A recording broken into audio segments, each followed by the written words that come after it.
Hello students, మనం గతంలో ఒక వీడియో చూసాము.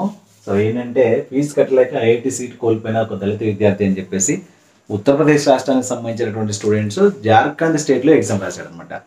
సో అతను ఫీ డ్యూ డేట్ ఏదైతే ఉందో ఆ డ్యూ డేట్ కల్లా అతను కేటగిరీకి సంబంధించిన 17,500 రూపీస్ పే చేయడంలో లేట్ అయింది. సో అతను ఇచ్చినటువంటి అర్జీ ప్రకారం అతను ఒక లాయర్ని పెట్టుకొని కోర్టుకి అయితే అప్పీల్ చేయడం జరిగింది. సో హైకోర్టుకు వెళ్ళినప్పుడేమో ఆ, హైకోర్టు ఏం చేసిందంటే, మీరు ఏ స్టేట్లో అయితే ఎగ్జామ్ రాశారో ఆ స్టేట్ యొక్క బోర్డుని కన్సల్ట్ అవ్వండి అని చెప్పేసి ఆ స్టేట్ కోర్టులోనే వేసుకోండి అని చెప్పేసి అన్నది జరిగింది.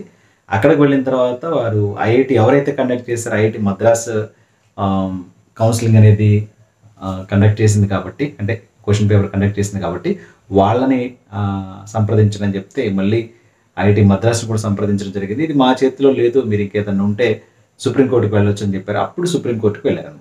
సో సుప్రీంకోర్టు ఏం చేసింది అంటే, అంటే ఆల్రెడీ హైకోర్టు అనేది ఐఐటి మద్రాస్కి నోటీసులు ఇచ్చింది.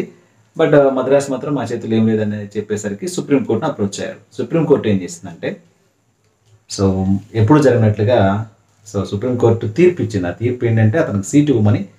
అండ్ సీట్ ఒకవేళ లేట్ అయింది కాబట్టి ఈ 3-4 మంత్స్ ఏదైతే గ్యాప్ ఉండిందో, సీట్ లేనప్పటికీ కూడా సీట్ క్రియేట్ చేసి మరి అతనికి అవకాశం ఇప్పించాలని చెప్పేసి అయితే ఆదేశించిందనమాట. సో ఈ విధంగా అతను సీట్ పొందాడు. ఈ 17,500 రూపాయలు ఫీ పే చేసేదానికి సాయంత్రం 5 గంటల వరకు టైం ఇచ్చారనమాట. ఏది అతను పే చేసే టైంలో ఉన్నటువంటి డ్యూ డేట్ అనేది. ఆ టైంలో అతను 4:50 అంటే మినిట్స్లోనే జరిగింది ఇదంతా. 4:45కి ఏమో 5 PM అనేది ఎండ్ టైం అది.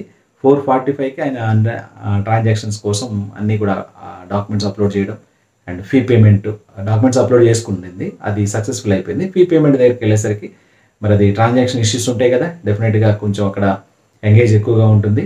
సో సర్వర్ ఇష్యూస్ ఉంటాయి డెఫినెట్లీ. ఇది పీక్ టైం, లాస్ట్ మినిట్ కాబట్టి అక్కడ అతనికి ప్రాబ్లం క్రియేట్ అయింది.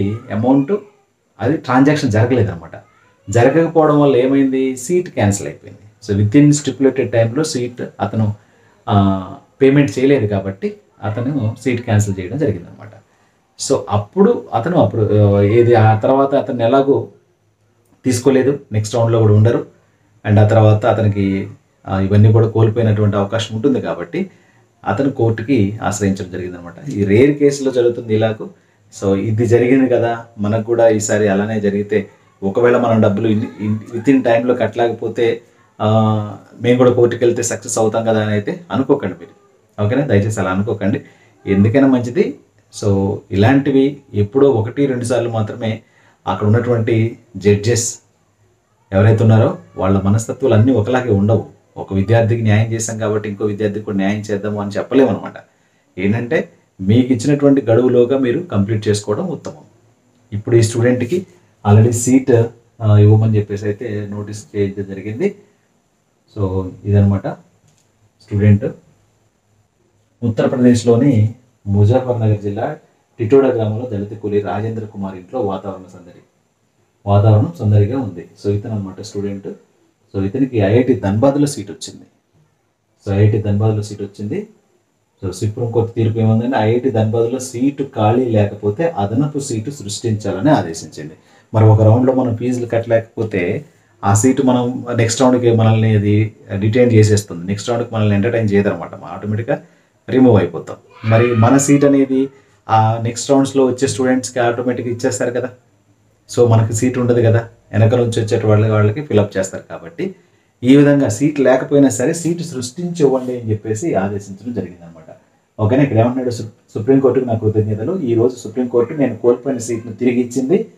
అండ్ అలాగే ఇది న్యాయానికి లభించిన విజయం అని సుప్రీంకోర్టు నిర్ణయం చారిత్రాత్మకమని అతుల్ తండ్రి రాజేంద్ర అన్నారు. సో ఇది ఇలాంటివి ఎవ్రీ ఇయర్ జరుగుతాయని అయితే అసలు అనుకోకండి. చాలామంది సీట్లు కోల్పోయినటువంటి సందర్భాలు చూస్తూనే ఉన్న ప్రతి సంవత్సరం నేను చేసేటువంటి మెంటర్షిప్లో. అండ్ సీట్ కోల్పోయిన తర్వాత నన్ను అప్రోచ్ అయ్యేటువంటి వాళ్ళు కూడా చాలామంది ఉంటారన్నమాట. అంటే నా మెంటర్షిప్లో ఉన్నటువంటి స్టూడెంట్స్ ఎవరు కూడా ఇలాంటి డిస్ట్రాక్షన్స్ అయితే పెట్టుకోలేదు. ఎందుకంటే ఎవ్రీ టైం నేను అలర్ట్స్ ఇస్తాను, ఎప్పుడెప్పుడు ఫీజు కట్టాలి, ఏ టైం లాస్ట్ డేట్ అనేది అప్డేట్ అనేది మినిట్ టు మినిట్ అయితే అందించడం జరుగుతుంది. బట్ ఎవరైతే మన గైడెన్స్ తీసుకోకుండా ఉంటారో వాళ్ళు కూడా, ఎవరి గైడెన్స్ ఉండదు బట్ వేరే వాళ్ళ గైడెన్స్ ఉన్న వాళ్ళతో కమ్యూనికేషన్ చాలా తక్కువ ఉంటుంది. కాబట్టి అలాంటి వాళ్ళు పరిస్థితి చేయి దాటిపోయిన తర్వాత కాంటాక్ట్ అయినా సరే, సో మీరు ఎలాంటి పొందుకునేటువంటి అవకాశం అయితే లేదనమాట. కాబట్టి so beware of it. So ఇది జస్ట్ ఈ స్టూడెంట్కి న్యాయం జరిగింది, బట్ అందరికి ఇలాగే జరుగుతుందని చెప్పలేము. ఇలాంటిది జరగకుండా చూసుకోండి ముందుగానే. రేపు ఎలాగో మీరు జేఈ మెయిన్స్ రాస్తారు, జేఈ అడ్వాన్స్ రాస్తారు, అండ్ జోసాలో పార్టిసిపేట్ చేస్తారు, అండ్ సీసాలో పార్టిసిపేట్ చేస్తారు. ఎక్కడ పార్టిసిపేట్ చేసినా rule is rule, rule for all. అందరికీ ఒకే రూల్ అనమాట. ఓకేనా? సో ఇది అనమాట ఈ వీడియో. వీడియో నచ్చితే లైక్ చేయండి, ఫ్రెండ్స్ అయితే షేర్ చేయండి, మన ఛానల్ సబ్స్క్రైబ్ చేసుకోండి, డైలీ ఫాలో అవడానికి అయితే ట్రై చేయండి.